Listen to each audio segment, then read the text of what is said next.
This recording is being made by Mr. B.O. Webster, and it's at the library, August 10th, 1960. The history of this fish hatchery that I presume you'd like to have is told in not a great many words, but it began in 53 years ago in 1907. It was instituted by Mr. Nevins, who was then superintendent of fisheries, and was employed by the then five-man fish commission. It was his desire to have a place where he could raise fish to larger than the small size that they were in the habit of planting at that time, which was shortly after the fish had absorbed their sacks. And when I talked with him in Washington, he told me that he had a place that he would like to have me come and take charge of. I at that time was employed by the state of Pennsylvania. He said, if you'll come over to my room, I'll show you some of the pictures that I've made of the place, and it's going to be the greatest brook trout hatchery in the United States, without any exception. I went to his room and looked his pictures over, but couldn't tell very much about the place, but agreed that if he would pay me enough, I would quit the state of Pennsylvania where I was employed at that time and come over to Wisconsin and work for the state of Wisconsin, which I was desirous of doing because I'm a Michigan man, was born in Michigan, and the central part of the United States appealed to me a great deal more than the eastern part of the country did. And I was very glad to get back here in this part of the country and work for the state of Wisconsin. Came here to Wild Rose in about the 28th of March, 1909. The work, there had been 2 years' work on the fish hatchery, and 4 or 5 ponds had been built. The property was bought by the commission from Willem Jones, who signs the deed. He and Mrs. Jones signed the deed. And the price of the property at the time was $2,500. The state paid for it. The property across the street, across the road, I think was bought at the same time, but very little improvement was made on it for a considerable length of time. When I came here, we landed here in this beautiful little town on the 28th of March with the snow fairly well gone, but the lovely sand roads were a mush of sand and water, and at that time there was a bus running from the station to the hotel and was operated by what's that man's name? James Robert? No, Prothero? Chick Prothero.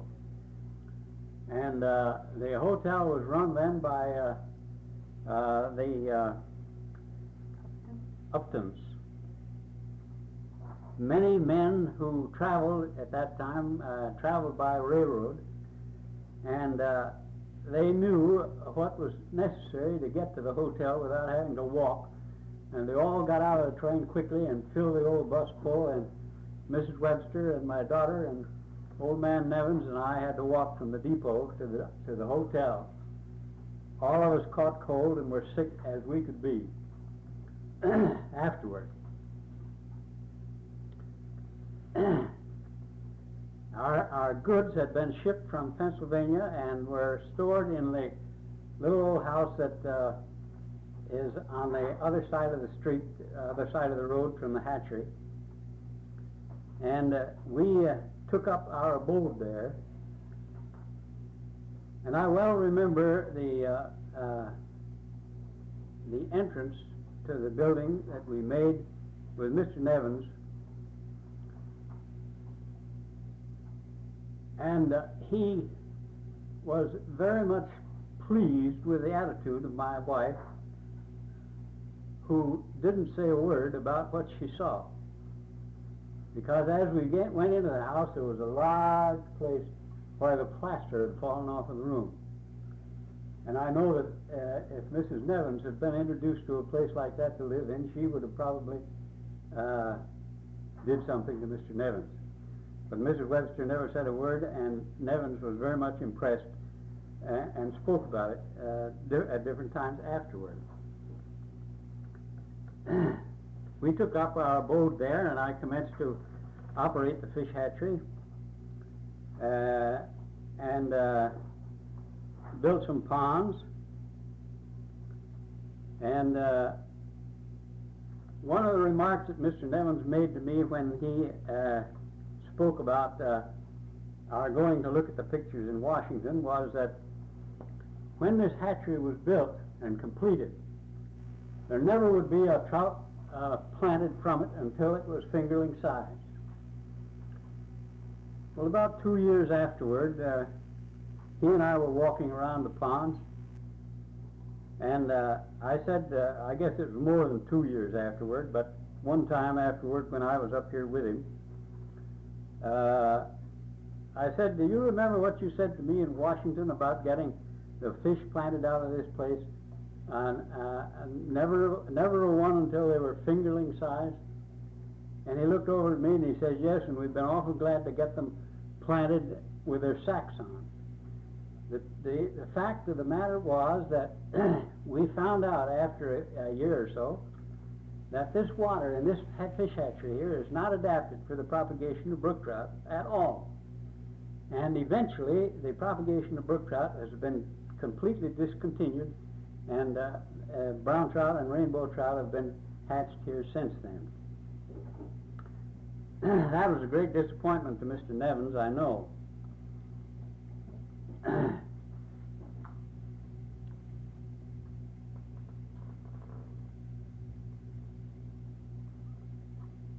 I lived here from, say, the 1st of March until the 1st of August, when I was appointed assistant superintendent to Mr. Nevins and was transferred to Madison, Wisconsin to live.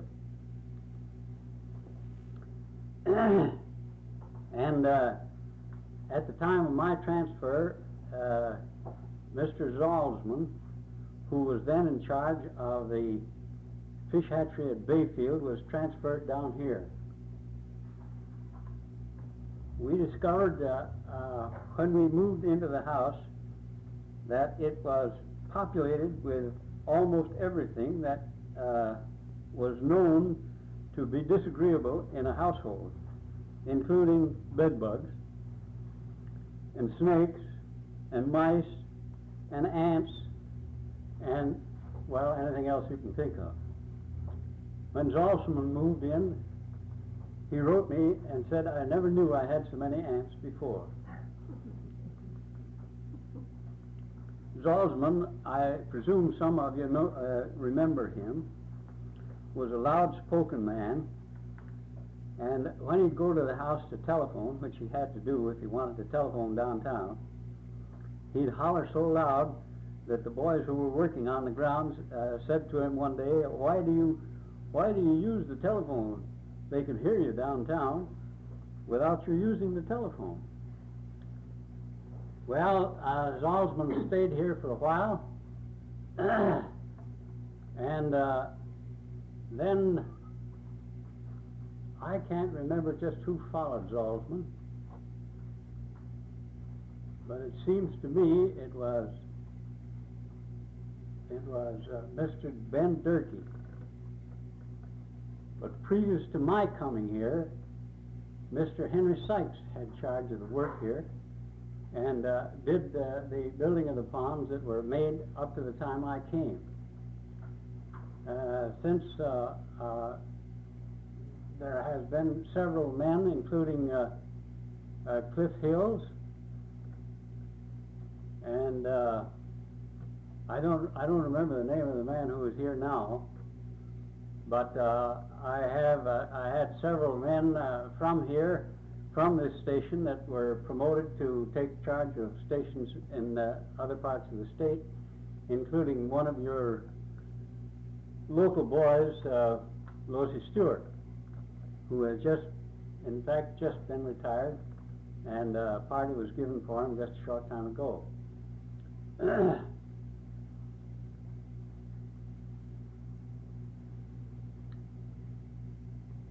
I think perhaps the most successful years that the hatchery was operated was during the time that Mr. Cliff Hill was in charge. I always appreciated very much his work, and he was a very capable fellow. I transferred him from this station to the Madison station, and he had charge of that station in Madison for a long time. During my administration of the fisheries operations, which began in 1922, after Mr. Nevins was fired by Governor Blaine, he appointed me a member of the Conservation Commission, which were made up of 3 men at that time. Mr. Nevins was a commissioner, and I took his place. Mr. Harrington was a commissioner, and Mr. Barber.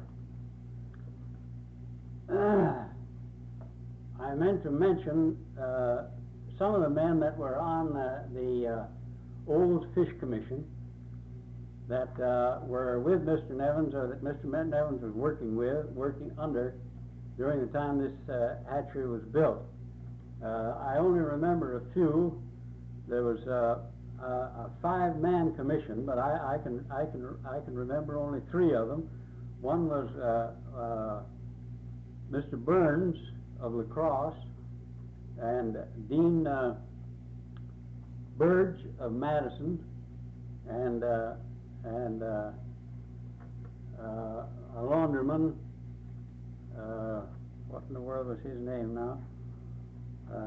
He was from Madison also. The other 2 men, I don't remember who they were.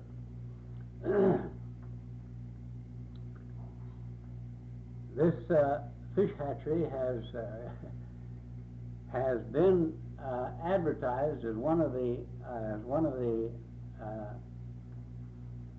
places, outstanding places to visit by tourists and by people who drove through the state, because of its beauty and because of the fact that it was very well taken care of and very, very beautiful place to come to.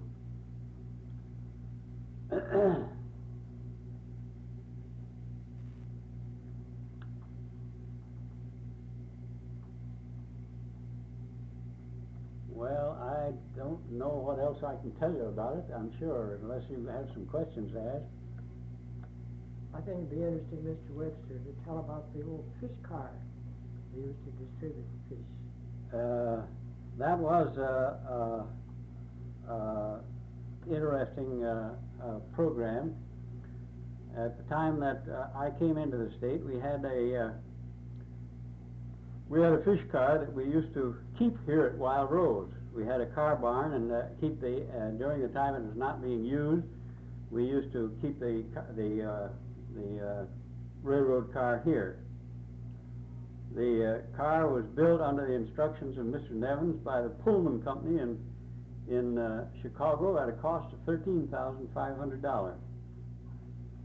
It had 10 tanks on either side of the car, with sleeping quarters and an office equipped with all the necessary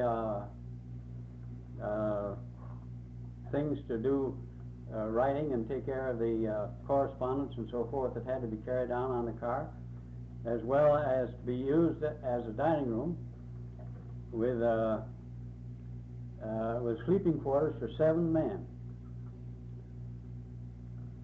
The railroads of the state of Wisconsin at that time used to transport that car free of charge, and a great many times we used the Northwestern Road more than any of the other roads.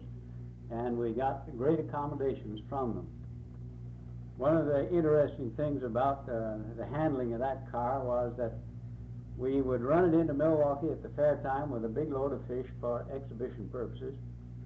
And of course, everybody wanted to get out to the fair that had anything to get out there, like any exhibits or anything of that kind. And when we came into that railroad station in Milwaukee, it was a hubbub that was almost impossible to do anything with. But whoever was in charge of the car managed to see that there were several dead fish on board, and the man who was in charge of getting an engine to get us out to the fairground was told that we got to get out there, we've got some live fish, and we've got some nice fish for you to eat. And one or two fish given to those fellows down there on the railroad would get us out to the fair without any trouble at all. The first year that I went to Madison after coming into the state, Mr. Nevin sent me down on the Mississippi River to collect bass from the sloughs of the river. The river is entirely changed now with great big dams, and there are no more sloughs on the river, but at that time there was no dams on the river, and the water in the spring would rise to a flood stage almost, and the fish in the river would go out and spawn, and the water would go down and leave an enormous number of holes filled with little fish, and we'd go down there and seine them out of these holes and bring them into the state and plant them in the inland lakes. The first year I was down there was 1910, and I sent out 13 carloads of black bass from off the river that season, with about 35,000 fish to the carload.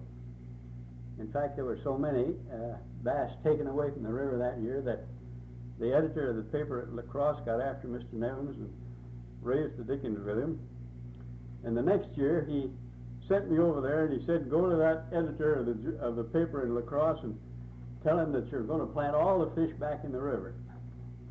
So I went and got in touch with him and told him what I wanted, and I said, first thing I want to get a crew from here to help me do the work.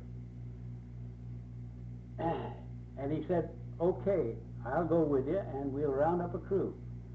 So he went out to a saloon and got in touch with a saloon keeper who was in the habit of hiring a lot of men to work on what they used to call wing dams on the river. And he said to that fellow, this man wants some men to help him catch fish. Well, the fellow said, I'll get him some men right away. So we started out from one saloon to the other, and the first place we struck, we found a fellow by the name of Shy. I never knew what his last name was, but he had club feet, and both his feet were turned right straight back like that, and he walked one over the other like this. And he said, yes, I'll help him, sure. Well, we rounded up the crew, and that afternoon I went down to Isle de Plume, a place that we used to go out from and keep our boats. And they had a little place where they kept their tools just across the bridge. And as I went across, I was going to get some nets ready to seine out these fish.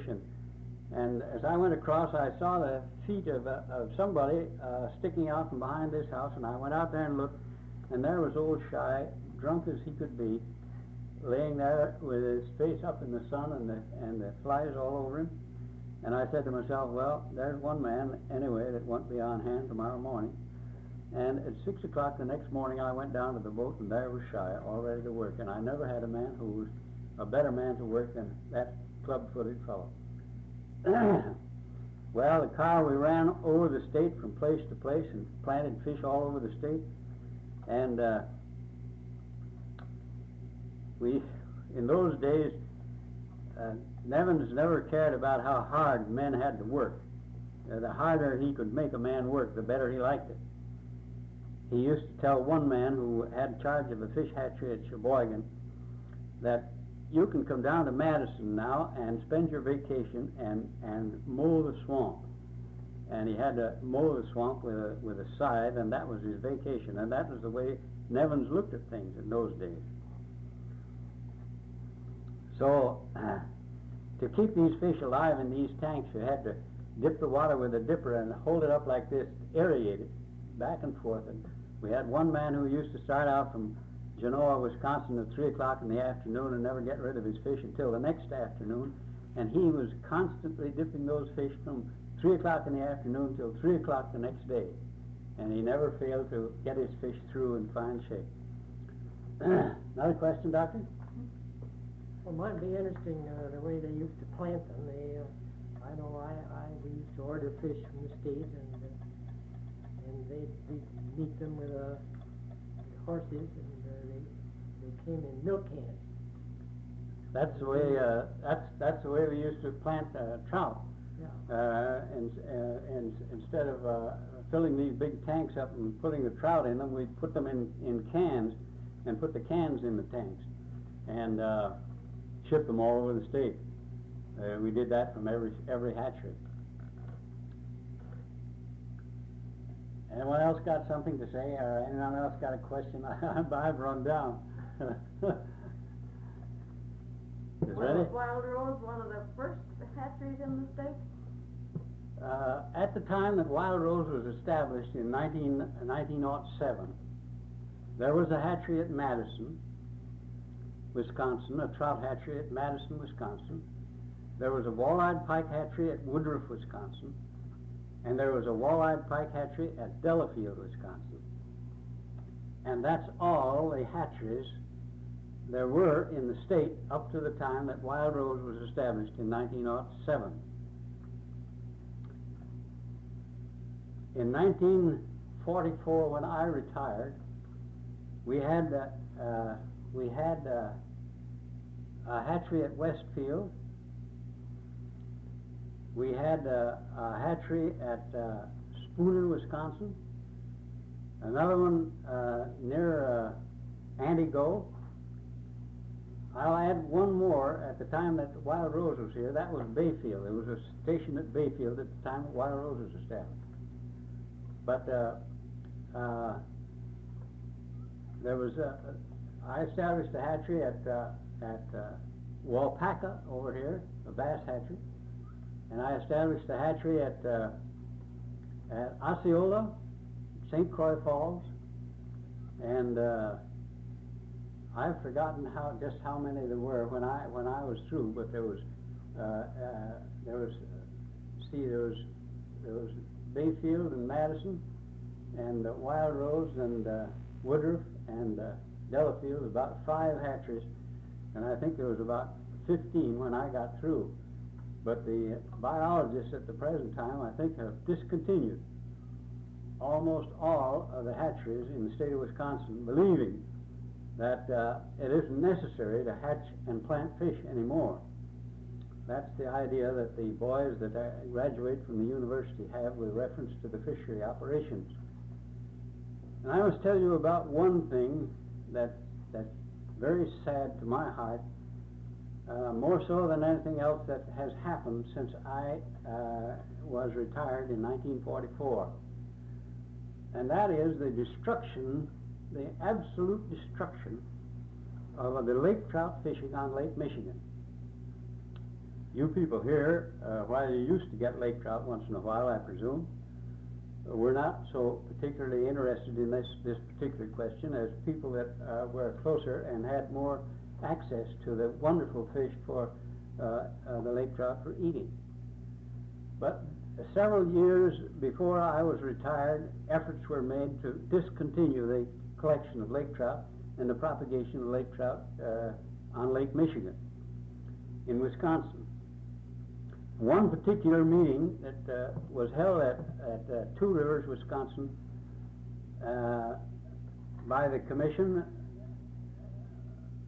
where they made a strong effort, those who were opposed to my operations made a strong effort to persuade the commission to discontinue the work.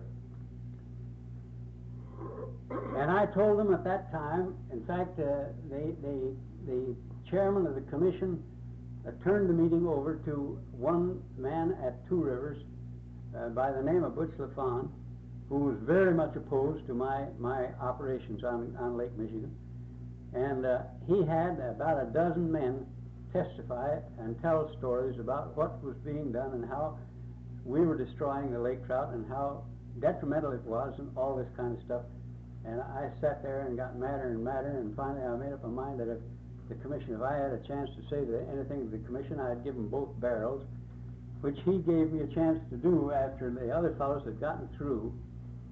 And I said to them at that time, gentlemen, if you discontinue this work, there isn't a man in this room, not a single man in this room, that will ever live to see the fish come back to the point that they are at the present time. And I said further, we catch for taking eggs, we catch about 300,000 pounds a year.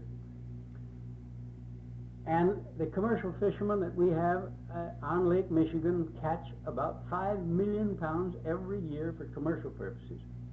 And I said, if the natural reproduction will take care of the necessary requirements to keep up the increase of fish or keep up the supply of fish, why doesn't the 7,700,000 pounds take it, do it? And I just quit right there. And two of the commissioners followed me out of the room, and they said, how many more thousands and millions you suppose there is in the lake? I said, I haven't any idea, but I know that we're going to catch 5 million pounds next year. I know that because we've been catching them for the last 20 years. Well, the commissioner said the propagation will go on. The minute I was retired in 1944, all the work on Lake Michigan stopped, including Michigan, Wisconsin, and Illinois. And I saw the man who kept the statistics for us at Sturgeon Bay in Florida 3 or 4 years ago. He came down to see me, and I said, Matt, how many lake trout did they catch last year? How many do you suppose? 350 pounds. They had utterly destroyed the lake trout operations on Lake Michigan. And the biologists claim now that it was all because of the lamprey eel. Well, I'm here to tell you that the lamprey eel was in the lake when I came into the state in 1909.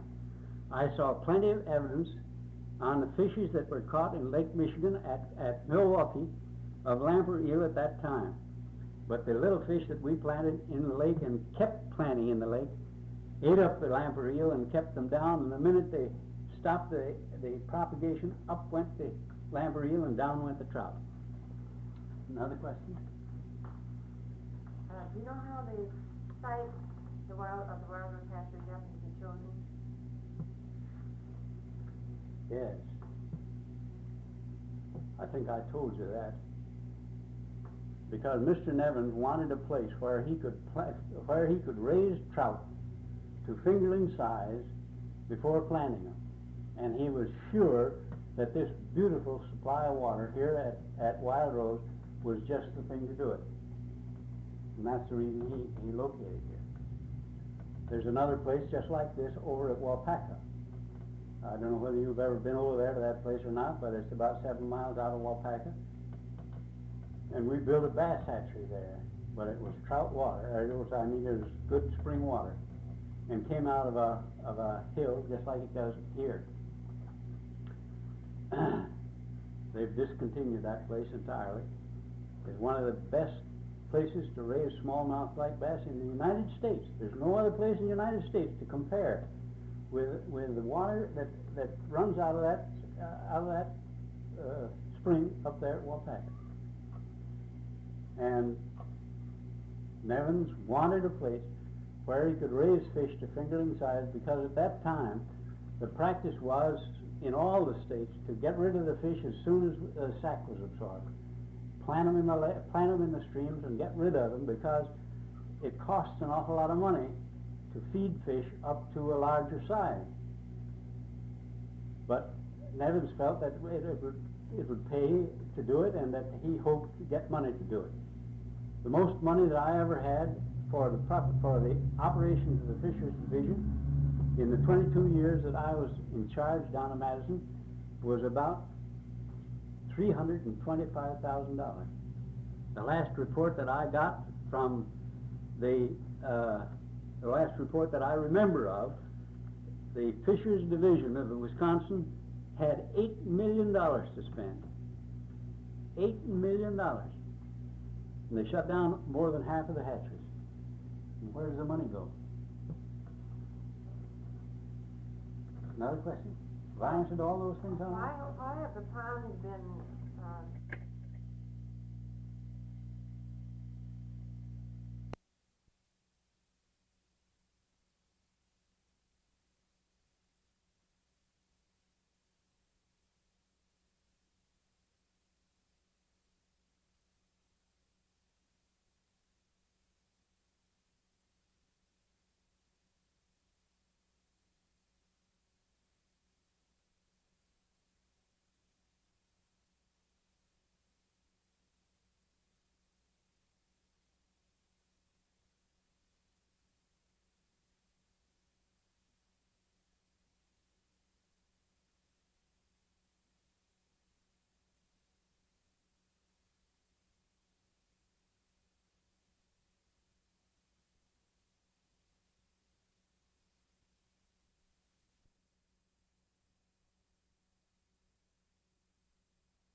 changed in our own hatchery? And why have all the picnic tables gone and the fireplaces, and why is it no longer a tourist attraction? You know as well as I do. You all do.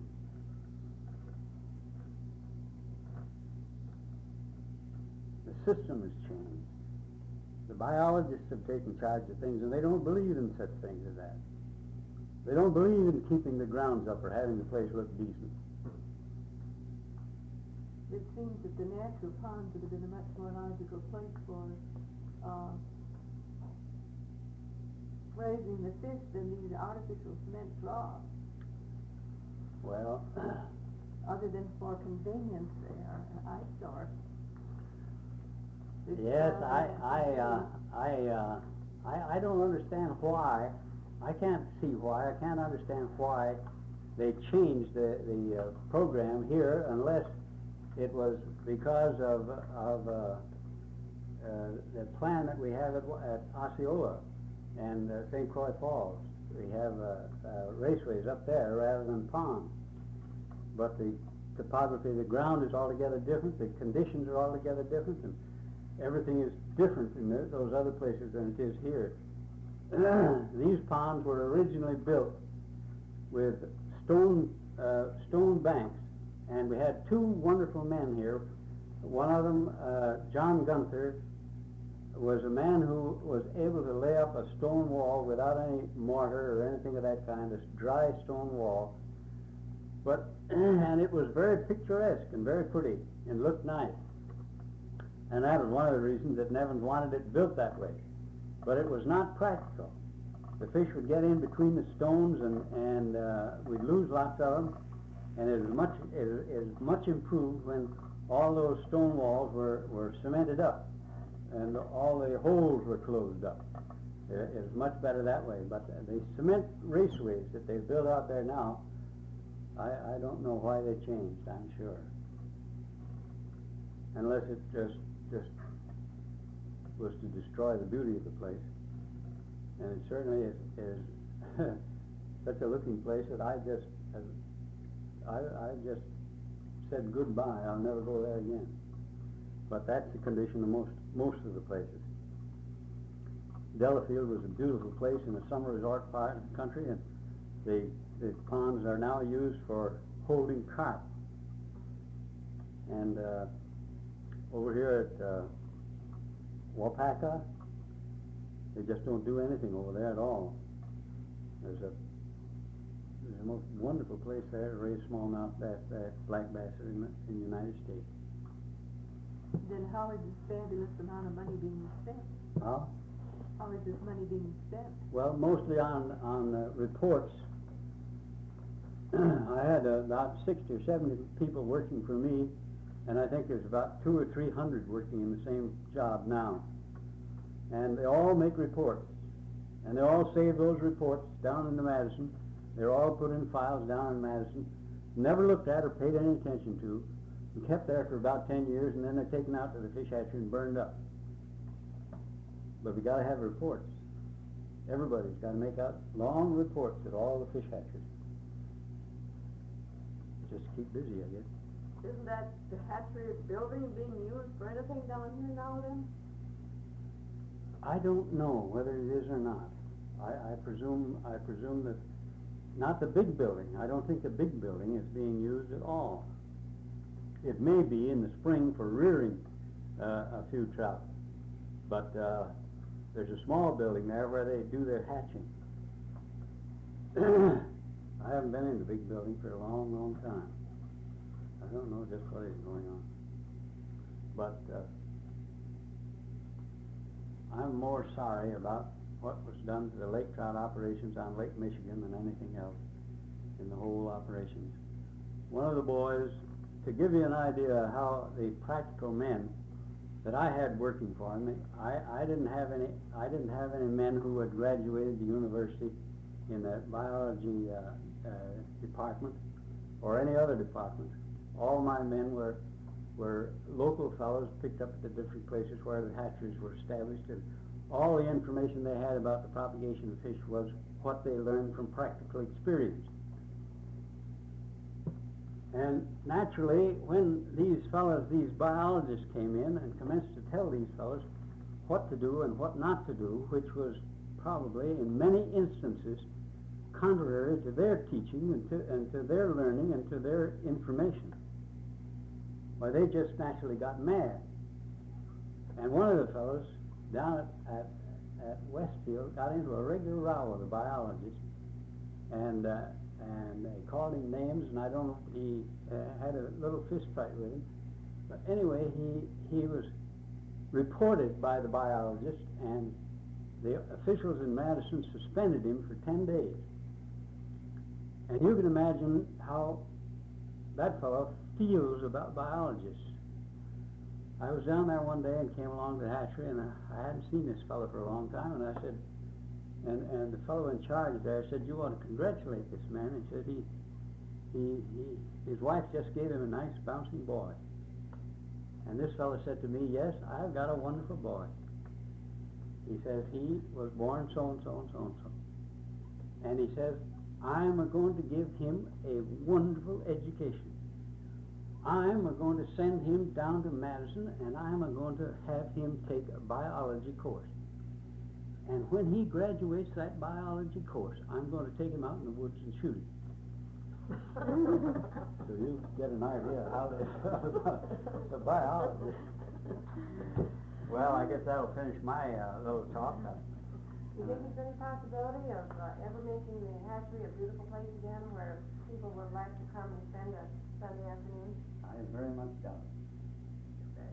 I very much doubt it because the policy is so entirely changed by the attitude of the biologists who seem to have control of the operations now. And as another instance of the way biologists operate, I have a daughter living down in Spring Grove, Illinois, and her husband has charge of the hatchery for the state of Illinois. It's a bass hatchery and a bluegill hatchery, and he has had marvelous success and raised quantities of fish, great quantities of fish.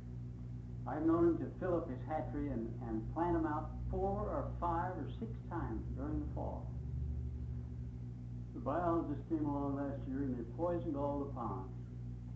And he didn't have fish enough last year to make more than 1 shipment. And I think they're down there poisoning the ponds again this year, and he won't have any more fish this year than he had last year. Why did they poison the ponds? They think that they've got to poison the ponds to kill off the weeds and kill off the bugs and kill off everything. And in including the bugs and the weeds and everything else, they kill off all the fish also. Well, then the policy in other states is much different than it is in Wisconsin. No, they're all the same. All the same. They raise fish now to larger size before they plant them. But that method has been going on down in eastern part of the United States for years and years and years and years. But it's got out here now, and all the fish are raised up to a size large enough to catch before they're planted now. That, of course, uses up some of that $8 million because it costs an awful lot of money to raise fish up to that size. Well, that would present a feeding problem, wouldn't it? Huh? That would present a feeding problem. A wouldn't very it? great feeding problem, yes. And feed nowadays, in comparison to what it used to be, is very, very high. What do they feed them now? Well, the majority of hatcheries are feeding a prepared food that's prepared by some big milling company, and including I don't know what all they have in there. They're little pellets, and they just throw the pellets in the water, and the fish go for them like the chickens. We used to feed meat altogether. Mostly, we could years ago when we first started here, we used to feed liver. Liver, of course, is positively the best food to start young fish on. There isn't anything better than beef liver to start young fish on. They'll grow better and be more healthy. But I think they use, to start the fish to grow, I think they use more or less liver now. But you know how liver is. We used to buy it for a cent a pound or something like that in large quantities. Gee, you can't buy it now for, I don't know how much they do charge for it.